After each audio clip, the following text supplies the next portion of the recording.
ગુજરાત 18 લાઈવમાં આપનું સ્વાગત છે। વડોદરા શહેરના પૂર્વ વિસ્તારમાં રોડની કામગીરી દરમિયાન પાણીની લાઈનમાં ભંગાણ સર્જાતા હજારો લીટર પાણીનો વેડફાટ થતો જોવા મળ્યો।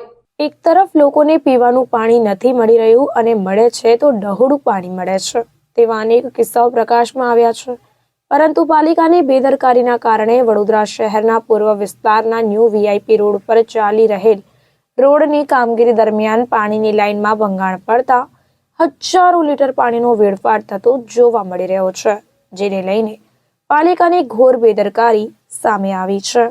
કહેવાતી અને કાગળ પરની સ્માર્ટ સિટી વડોદરા શહેરનો આ પૂર્વ વિસ્તાર છે। ન્યૂ વીઆઈપી રોડ ઉપર મિનલ પાર્ટી પ્લોટની સામે આજે ફરી એકવાર બે લગામ અધિકારીઓ અને કોન્ટ્રાક્ટરોના પાપે પાણીની લાઈનમાં ભંગાણ પડ્યું।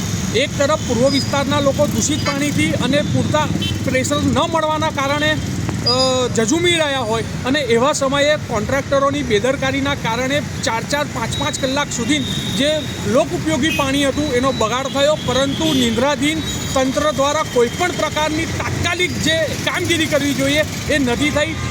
100% પૂર્વ વિસ્તારમાં પાણીની સમસ્યા હોય અને એવા સમયે જો આ લાખો હજારો લીટર પાણીનો આવી રીતે બગાડ થતો હોય બહુ દુઃખદ બાબત છે।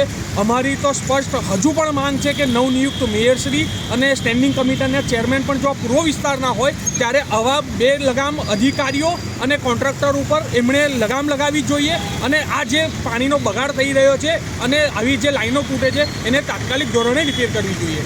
તેજસ બ્રહ્મભટ્ટ, શિવસેના, વડોદરા શહેર ઉપપ્રમુખ।